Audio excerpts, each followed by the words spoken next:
ஒரு நாட்டுக்கு கடல் அப்படின்ற ஒரு விஷயம் வந்து ரெண்டு விதத்துல ரொம்ப முக்கியம். ஒன்று பாதுகாப்பு, இன்னொன்று வர்த்தகம். ஒரு நாட்டுக்கு பொருளாதாரமும் பொருளாதார வளர்ச்சியும் எவ்வளவு முக்கியமோ அதிக அளவுக்கு முக்கியம் அந்த நாட்டோட மத்திய அரசு, பாதுகாப்புத்துறை எல்லாமே பாத்தீங்க அப்படின்னா கடல் வழியை வந்து ரொம்ப பலப்படுத்திக்கிட்டு இருக்காங்க. ஏன்னா நம்மளுடைய பொருளாதார வளர்ச்சி அப்படின்றது யுஏல இருக்கக்கூடிய டிபி வேர்ல்ட் அப்படின்ற ஒரு நிறுவனம் வந்து கிட்டத்தட்ட இந்தியாவுடைய கடல் வழி வாணிகத்துக்கு $5 பில்லியன் இன்வெஸ்ட்மெண்ட் பண்றதுக்கு தயாரா வந்திருக்காங்க. மோடியினுடைய டிஜிட்டல் டெக்னிக்கல் இன்வெஸ்ட்மெண்ட் அப்படின்றது கடல் வழிக்கு ரொம்ப ஆர்டிபிஷியல் இன்டெலிஜென்ஸ் அப்படின்ற கான்செப்டை வச்சு மோடி பலவிதமான தொழில்நுட்ப முன்னேற்றங்களை கடல் துறைக்கு கொண்டு வந்திருக்காரு. யூனிஃபார்ம் சிம்பிள் கோட்ன்ற ஒரு கான்செப்டை ரொம்ப வருஷமா மத்திய அரசாங்கம் சொல்லிட்டு இருக்கு. அதே விஷயத்த மோடி வந்து கடல் விஷயத்திலையும் கையாள முயற்சி பண்ணிட்டு இருக்காரு. அதாவது one nation one port access. ஒரு நாட்டினுடைய மத்திய அரசாங்கம் உள்நாட்டு விஷயங்கள்ல மட்டும் இல்ல, அதனுடைய வெளிநாட்டு தொடர்புக்கும் எந்த அளவுக்கு முக்கியத்துவம் கொடுக்குதோ அந்த அளவுக்கு தான். ரிஃப்ளெக்ட் நேயர்களுக்கு வணக்கம். நான் உங்க நிரஞ்சன் பேசுறேன். ஜியோ பாலிட்டிக்ஸை பற்றி தொடர்ந்து நான் பேசிக்கிட்டு வரேன். இன்னைக்கு பார்த்தீங்கன்னா இப்போ இருக்கக்கூடிய மத்திய அரசாங்கத்தினுடைய உண்மையான திட்டம் என்ன அப்படின்றத பற்றி பேச போகிறோம். அதாவது strategic planning of central government. Congress இருந்தது, பல decades, nearly 40 to 50 years of Congress rule நம்ம பார்த்துருக்கோம்.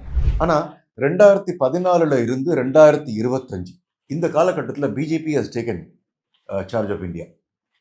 இந்த 11 வருட காலகட்டத்தில் என்னென்ன மாதிரி மாற்றங்கள் வந்தது அப்படின்றத பற்றி எல்லாருக்குமே தெரியும்.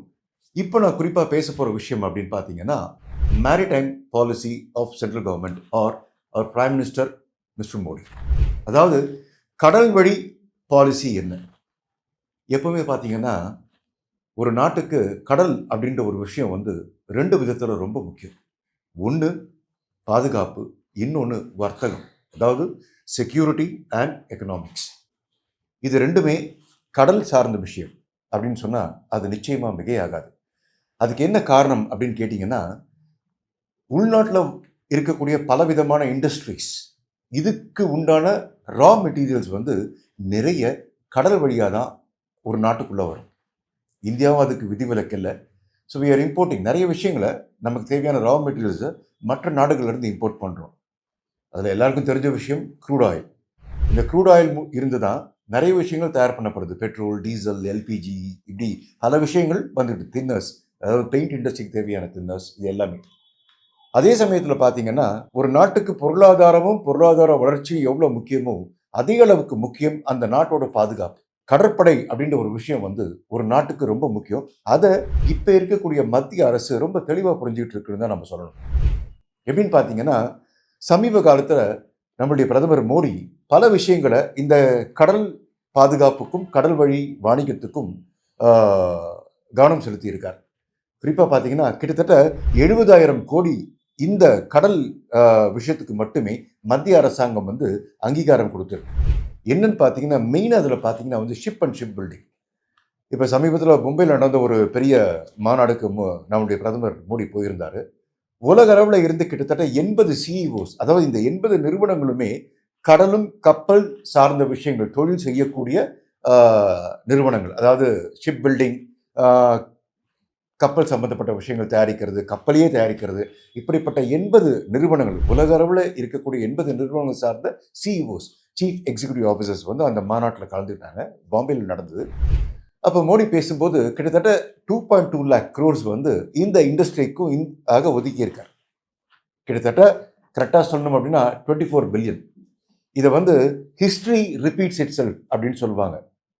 அதாவது வரலாறு அடிக்கடி வந்து திரும்ப திரும்ப வருமா. இதுக்கு கரெக்டாக பல நூற்றாண்டுகள் பின்னோக்கி நம்ம போனோம் அப்படின்னு பார்த்தீங்கன்னா ராஜேந்திர சோழன் த ஃபர்ஸ்ட், அதாவது முதலாம் ராஜேந்திர சோழன் அப்படின்றவர் தான் இந்த கடல் வழி வாணிகத்துக்கும் பாதுகாப்புக்கும் ரொம்ப முக்கியத்துவம் கொடுத்தார். அதாவது I am talking about 1014 to 1044 CE, அதாவது கிறிஸ்டியன் எரா, கிறிஸ்து பிறந்த பிறகு. அவர் என்ன பண்ணார்னா கிட்டத்தட்ட இந்த பே ஆஃப் பெங்கால் 3 கடல் இருக்கு இந்தியாவை சுற்றி. ஒன்று பார்த்தீங்கன்னா bay of Bengal, Indian ocean, Arabian sea. இந்த பே ஆஃப் பெங்காலே வந்து சோழர்களுடைய கடல் அப்படின்னு பேர் எடுக்கிற அளவுக்கு கடல் வழி விஷயங்களை வந்து ராஜேந்திர சோழன் வந்து ரொம்ப வலுப்படுத்தினார், ரொம்ப ஸ்ட்ராங் ஆக்கினார்.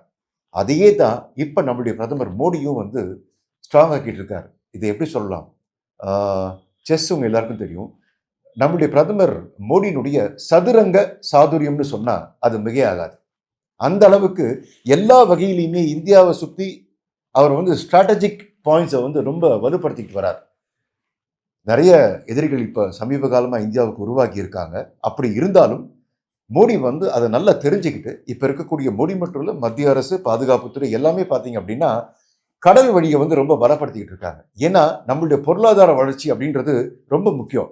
2014 பிஜேபி ஆட்சியை கைப்பற்றினப்போ நம்ம கடல் வழி வாணிகம் எவ்வளோ இருந்தது அப்படின்னு பார்த்தீங்கன்னா 1400 மில்லியன் மெட்ரிக் டன்ஸ், அதாவது 1400 மில்லியன் மெட்ரிக் டன்ஸுக்கு உண்டான கார்கோவை வந்து நம்ம இந்தியாவில் இருக்கக்கூடிய போர்ட்ஸ், சீ போர்ட்ஸ் வந்து ஹேண்டில் பண்ணுற கெப்பாசிட்டியில் இருந்தது.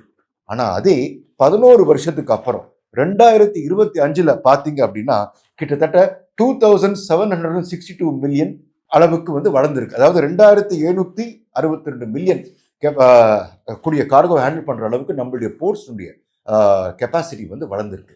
இதே பார்த்தீங்கன்னா உலகத்திலேயே 12% of global sea workforce இது இந்தியாவில் தான் அவைலபிள். இதனால் இப்போ என்ன பெரிய அட்வான்டேஜ் ஆயிருக்கு அப்படின்னு பார்த்தீங்கன்னா பல நாடுகள் இந்தியாவோட கடற்வழி வாணிகத்தில் ரொம்ப ஆர்வம் காட்டியிருக்கு. இன்ஃபேக்ட் சொல்ல போனால் யுஏஇ, அதாவது நம்ம நிறைய ஆயில் யுஏஇலேருந்து தான் வாங்குறோம்.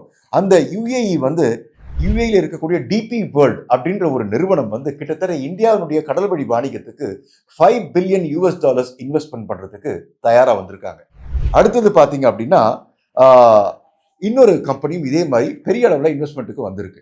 இது அத்தனையுமே நம்ம பிரதமர் மோடியினுடைய சாதனை அப்படின்னு தான் சொல்லணும். ஏன்னா இப்போ இந்தியாவை சுற்றி உருவாக்கி இருக்கக்கூடிய விரோதத்துக்கு இந்த கடல் வழியா நிறைய விஷயங்கள் நம்ம அறியாமல் உள்ள வரதுக்கான வாய்ப்புகள் அதிகம். அதனால பார்த்தீங்கன்னா மோடியினுடைய டிஜிட்டல் டெக்னிக்கல் இன்வெஸ்ட்மெண்ட் அப்படின்றது கடல் வழிக்கு ரொம்ப எப்படி சொல்ல உன்னதமாகவும் இருக்கு. உண்மையிலேயே அது ஒரு அதிசயமாக தான் இருக்கு. எப்படின்னு பார்த்தீங்கன்னா கடல் வழி அப்படின்றது வந்து ரொம்ப முக்கியம். இதில் வந்து டிஜிட்டல் டெக்னிக்கல் அட்வான்ஸ்மெண்ட்ஸ் அப்படின்றத மோடி வந்து ஆர்டிஃபிஷியல் இன்டெலிஜென்ஸ், அதாவது ஏஐயை பயன்படுத்தி பல வகையில் தொழில்நுட்பத்தை முன்னுக்கு கொண்டு வந்திருக்கார். இன்னைக்கு ரேடாராக இருந்தாலும் சரி, இல்லை கடற்வழியில் நமக்கு தெரியாமல் ஊடுருவக்கூடிய எந்த விஷயமா இருந்தாலும் இந்த ஆர்டிஃபிஷியல் இன்டெலிஜென்ஸ் அப்படின்ற கான்செப்டை வச்சு மோடி பலவிதமான தொழில்நுட்ப முன்னேற்றங்களை கடல் துறைக்கு கொண்டு வந்திருக்கார். சொல்லுவாங்க இல்லையா, sea is the mother of all industries அப்படின்னு சொல்லுவோம். அதை வந்து நம்மளுடைய பிரதமர் மோடி நல்லா புரிஞ்சிட்டு இருக்காரு. அதே மாதிரி யூனிஃபார்ம் சிவில் கோட்னு ஒரு கான்செப்டை ரொம்ப வருஷமா மத்திய அரசாங்கம் சொல்லிக்கிட்டு இருக்கு. அதே விஷயத்த மோடி வந்து கடல் விஷயத்துலையும் கையாள முயற்சி பண்ணிட்டு இருக்காரு. அதாவது one nation one port access அப்படின்ற ஒரு விஷயத்த வந்து மோடி ரொம்ப உன்னிப்பாக இப்போ செயல்படுத்திட்டு வர்றார். இது எதுக்கு சொல்ல வரேன் அப்படின்னா, ஒரு நாட்டினுடைய மத்திய அரசாங்கம் உள்நாட்டு விஷயங்கள்ல மட்டும் இல்லை, அதனுடைய வெளிநாட்டு தொடர்புக்கும் எந்த அளவுக்கு முக்கியத்துவம் கொடுக்குதோ அந்த அளவுக்கு தான் அந்த நாட்டினுடைய முன்னேற்றம், பாதுகாப்பு ரெண்டுமே அமையும். இதை என்னை பொறுத்த வரைக்கும் நம்முடைய பிரதமர் மோடி ரொம்ப சிறப்பாக செஞ்சுட்டு வர்றார் அப்படின்னு தான் சொல்லணும். ஏன்னா இந்த அளவுக்கு இது வரைக்கும், அதாவது காங்கிரஸ் ஆட்சி செஞ்சப்போ இதுலலாம் எந்த விதமான முக்கியத்துவமோ இல்லை எந்த விதமான கவனமோ செலுத்தப்படலை. இதை பற்றி 2 உதாரணம் சொல்லணும் அப்படின்னு பார்த்தீங்கன்னா, விழிநியம் அப்படின்னு கேரளாவில் ஒரு போர்ட் இருக்கு. அதே மாதிரி வாதவன் அப்படின்னு மகாராஷ்டிராவில் ஒரு போர்ட் இருக்கு. இந்த 2ம் தான் இந்தியாவிலேயே இருக்கக்கூடிய, ஏன் இந்தியா உலக அளவில் கூட ரொம்ப ஆழமான தண்ணீர் இருக்கக்கூடிய இடம் அப்படின்னு சொன்னா, அதாவது பெரிய வெசல்ஸ் 40 ஃபீட் கண்டெய்னர்ஸ் 20 ஃபீட் கண்டெய்னர்ஸ்னு சொல்லுவாங்க. அதை வந்து நிறைய அளவில் கொண்டு வரக்கூடிய ஒரு பெரிய ஷிப்மெண்ட் கார்கோவை கையாளக்கூடிய திறன் இந்த 2 போர்ட்டுக்கும் தான் இந்தியாவில் இருக்கு. இது 2ஐயுமே இன்னும் மிக பெரிய அளவில் இந்த மத்திய அரசாங்கம், நம்முடைய பிரதமர் மோடி வந்து இன்னும் பெரிய அளவில் வளர்ச்சி பாதைக்கு கொண்டு வந்திருக்காங்க. ஆக இது எப்படி இருந்ததுன்னா, 2014 இப்படிப்பட்ட ஒரு ஷிப்பை வந்து நம்ம ஹேண்டில் பண்ணணும்னா கிட்டத்தட்ட 93 ஹவர்ஸ் ஆகும். அதாவது அதில் இருக்கக்கூடிய விஷயங்களை இறக்கி திரும்ப ஏற்றி அனுப்புறதுக்கு. ஆனால் இப்போ சமீப காலமா அப்படின்னு பார்த்தீங்கன்னா இந்த 93 மணி நேரம் 93 ஹவர்ஸ் ஆஃப் ஹேண்டிங் கார்கோ வந்து 2025 48 மணி நேரம்க்கு குறைஞ்சிருக்கு. இது எந்த அளவுக்கு இது முன்னேற்றம்னு சொல்லலாம். 93 மணி நேரம் இருக்கும்போது நம்ம ஒரு 10 ஷிப்பை ஹேண்டில் பண்ண முடியும்னா இன்னைக்கு 2025 பிஜேபி அரசாங்கம் ஆட்சிக்கு வந்த பிறகு கிட்டத்தட்ட 48 மணி நேரத்துல ஹேண்டில் பண்ண முடியும் அப்படின்னா 10 ஷிப்ஸ் ஹேண்டில் பண்ண இடத்துல இன்னைக்கு நம்மளால சுமார் 40 ஷிப்பை ஹேண்டில் பண்ண முடியும். அப்போ இந்தியாவுடைய பொருளாதார வளர்ச்சி எந்த அளவுக்கு வந்திருக்குன்றத நீங்களே கணிச்சுக்கீங்க. இது பொருளாதார வளர்ச்சிக்கு மட்டும் இல்ல, இந்த வகையில நாம செயல்படும் போது என்ன ஆகும்னா எந்த வகையிலையுமே வெளிநாட்டுக்காரர்கள் உள்ள ஊடுருவி வர முடியாது. 26/11 அட்டாக் எல்லாருக்குமே தெரியும். எப்படி பாகிஸ்தானி அந்த ஜியாத் உள்ள வந்தாங்கன்னா கடல் வழியா தான் உள்ள வந்தாங்க. இனிமே அதுக்கு உண்டான பாசிபிலிட்டிஸும் ரொம்ப குறைஞ்சிருக்குன்னு தான் நம்மளால சொல்ல முடியும். அந்த அளவுக்கு நம்மளுடைய பிரதம மந்திரி மோடி, அதே சமயத்துல மத்திய அரசாங்கத்தினுடைய ஒவ்வொரு முடிவுமே இந்தியாவை சுத்தி இருக்கக்கூடிய விஷயங்கள் எல்லா வகையிலுமே இந்தியாவுடைய பாதுகாப்பை பலப்படுத்துறதுக்கு நிச்சயமா உதவி செய்யுது அப்படின்றதுல எந்த விதமான சந்தேகமும் இல்லை. நன்றி, வணக்கம்.